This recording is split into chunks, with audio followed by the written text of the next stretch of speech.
So I'm currently moving in the middle of a global health crisis, and as a result, my channel might have to come to quite a bit of a slowed down production rate. With that being said, all I can say to mitigate this fact is fuck Netflix exclusives. You know, the more I look at War for Cybertron's Siege Soundwave, the more I realize what a disappointment the alt mode actually was. At first, I loved the idea of it being a space barge or a dropship that could just drop tapes out onto the battlefield while they flew over it. But over time, I kind of started to realize something. The attempt at doing so sucked. It literally looks like a TV remote with little nubs they're calling wings. Hell, a TV remote would have been a better alt mode, because then it at least would have been cohesive. This alt mode feels more and more devoid of personality every time I look at it. Oh, look, a square with wings. It's a jet. Good move, Hasbro. Round of applause. A+, gold star, fuck you. And then you get this little shit. Netflix Soundwave is everything we've been waiting for out of a figure who's been such a head frig for soulless marketing executives to get their heads around, because they always have to come up with some logical explanation as to why a 4-inch cassette player from a 1980s cartoon transforms into a 30-foot tall robot too. My theory is, who cares? This is Transformers for shit's sake. It isn't supposed to make sense. Have you seen Broadside? Have you seen Skylinks? So looking at Laserbeak for the first time blew my freaking mind. I hated how the original Siege version portrayed his episode 1 appearance. His head was too flat and simplified, and his snoot was so goddamn long. And the Earthrise head is so drop-dead gorgeous, with perfect precision on the paint in his eyes, and the wings have so much color variety it's legitimately disgusting. The transformation is just G1 Laserbeak, but the head can be a bit of a nightmare to pull out. You have to kind of bend up the backpack to get it popped out, and then pull it forwards the rest of the way. This can lead to the silver part of his back to pop off and stress out the internal hinge, which might lead to it getting too loose or getting broken over time. Ravage, on the other hand, is still just as much of a pain in the ass to transform as he was with the Siege version. Well, I'll admit the paint's even better, and he does have some nice tampograph details that help to fill the G1 fanservice quota. It still doesn't suffice because of how annoying the thing is to transform.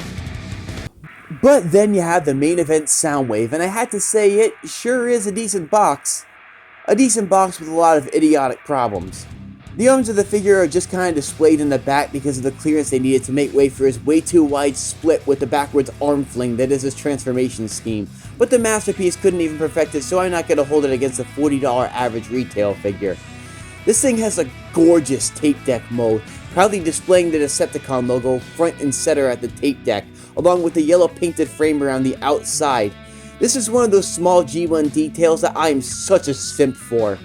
It isn't so much the fact the screen isn't covered in Siege cracks and bullshit that really helps me out. It's the fact they even left on the left and right labels on the sides of the thing sculpted into place.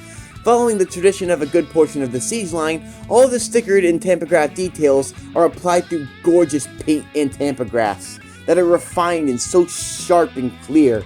And if there's one thing I really love about this thing, it's the fact there are no paint chips despite the number of times I've transformed it. All of my Earthrise figures have flaked and chipped away paint like no tomorrow. Hell, Cliffjumper and Wheeljack just had their Autobot logos melt off from like too much gravity or excessive atmosphere, I guess. I know I'm gonna get 3,000 comments saying, well, maybe you shouldn't be too rough with your figure, you dumbass! One issue I have with this thing is the fact that they have a giant gap-filled space right in between the tape deck and the legs of the robot mode. And I don't understand why, because the robot mode torso is actually quite a bit wider in proportion to Siege, as if they were trying to fix it. So if they widened out the chest to compensate for the gap, then why is the gap still there? The other caveat is that this is a $40 Voyager class figure, and also a Walmart exclusive because it comes with Laserbeak and Ravage. Don't get me wrong, this is a move that completely makes sense as like a gift box set, but this is the only option of getting them on the market. There are no other choices, and it isn't like the complexity is that much more advanced in Siege. If anything, this one's more simple than that one. The Siege version also had a transformation hinge that allowed for a bitchin' ab crunch and back arch, which they got rid of here. It wasn't perfect on that figure, but I feel like it would have really brought this thing to the next level if they had it there. But this brings up a concern. Are they testing the market for a substantial price increase? You do have the Titans Return Headmasters with a much more G1 accurate color scheme and head sculpts, but they're $30 instead of $20 because of the retro packaging. I don't want to just accept this set as a one-time thing because honestly, I'm still having quality control issues with Kingdom. A hinge that was holding a flat that became the top of the tank sheared off my copy of Warpath. Patriot Prime had the pin and the tank turret misinstalled. Some guy on bot posting had the mushroom peg on Kingdom Megatron's head just shear off. Cheater's heads have been getting massive but ugly stress marks where the tab is that connects the head and the neck, where they just up and snap. But deluxes have gone up by $3 now and have gone down slightly in size. And I have a feeling that they're going to go up to $30 by the time the pandemic is over. They're already doing it with Studio Series 86 Hot Rod. Yes, I know, it's quite a bit more complex than a traditional deluxe, and I understand that. And it also comes with quite a few accessories. But if that's the only option to getting the thing, I don't want to spend $30 on it. And with the continuation of quality control issues and Hasbro's shitty tendencies over the last year, I don't think this is something we should ignore. But don't get me wrong, ladies and gentlemen, because this figure is god tier. Where the real awesomeness starts, though, ladies and gentlemen, is in the god tier transformation. I swear to God, this thing's as perfect G1 Soundwave as you can get, borrowing quite a few components from the Masterpiece figure with the play button folding up in a way that's identical. The way the legs fold up and fill out the hollowness is a really smart use of the space. The rest of it's pretty simple, but there's some full forming on the play buttons to refine the silhouette a little bit. This leads to a bad case of play button butt cheek syndrome that looks kinda dumb in a sense, but holy shit, red light piped eyes! Zero Adams is shitting his pants, ladies and gentlemen. Notice me, senpai. You know, I didn't originally care if he had red eyes, but holy Primus big shit was I wrong. Red eyes are the only correct way. The siege head was perfect, don't get me wrong, but this thing went onto a fucking trans-dimensional plane and broke what was defined as perfect. God damn it, I shouldn't love a head this much. The silhouette on this guy was slightly widened out this time to allow the tapes to incorporate into the gimmick, which, in case you've been living in a cave for the last 36 years or so, is the fact that the tapes can go into his chest and transform into miniature robots. Wow, what a new concept that no one's ever heard of before. The paint is fantastically applied with dark blue, silver, and gold. That's just iconic in the way that it's presented on this figure. With that being said, his articulation's pretty much identical to Siege. Head rotates, shoulders rotate and move out, bicep rotation and double jointed bend, waist rotation, universal hips, knee bend, and foot tilt. His elbows are double jointed so he can press his button, but his wrists don't really rotate, so A, it doesn't look at all natural, and B, why the shit did they leave his arms hollow? They left on the goddamn landing skids from a spaceship mode, but they didn't add flaps to close off the arms. They could have easily replaced that one part to add another part that would have fixed the major problem. These arms are transparent for shit's sake. It's disgusting. I am broken.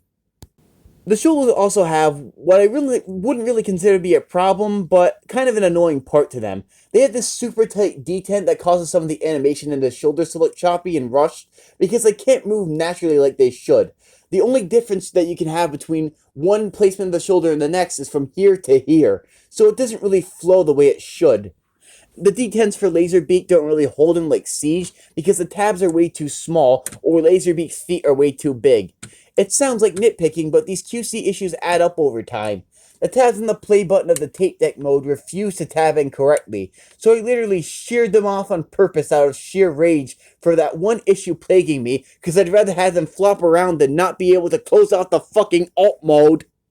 But the real kicker, ladies and gentlemen, is these godforsaken leg flaps that make up the calves. They're floppy as shit and highly annoying to fiddle around with. For animation, it's fine because I can cheat a little bit. But if I move the legs forward even slightly trying to pose them, they just kind of dangle down in a way that ruins a good portion of the poses I can put him into. One thing I will say is that there's not a single pose you can put him into that'll make him look stupid other than that. This guy's base of support is strong, and he does get some pretty dynamic movement, but it's not as strong as it could be despite the fact he has big old cinder blocks on his feet. It's kind of annoying because he should be super posable, but the lower body feels like it has slightly less versatility than it should. None of the complaints I've listed on this thing can even remotely suggest this thing isn't a god-tier gorgeous figure, but I feel like there's a lot of hindsight, small details that added up over time that kind of ruined the aesthetic of calling it a budget masterpiece. A lot of small things that got overlooked that annoyed me to no end and made the figure just miss the mark of being perfect. There's small things that could have easily fixed to really bring this thing to the next level. It's still a kick-ass figure, but I wouldn't go out on a limb and pay scalper prices for it, in my opinion. Considering the gravitas and presence that the next Netflix line has at the few times it ever hits the store shelves, I had to judge this thing more critically. So I'll give Netflix Soundwave the same rating I gave the Siege one, with an 8.5 out of 10. If this were a mainline figure that were accessible to the average consumer, I'd give it more like a 9, but given the exclusivity and rarity, it feels like it lacks a sense of satisfaction that the hunt for a figure of this rarity would have. This has been the Stop Motion Reviewer with my review of Netflix exclusive Walmart edition Voyager class Soundwave. Transform and roll out.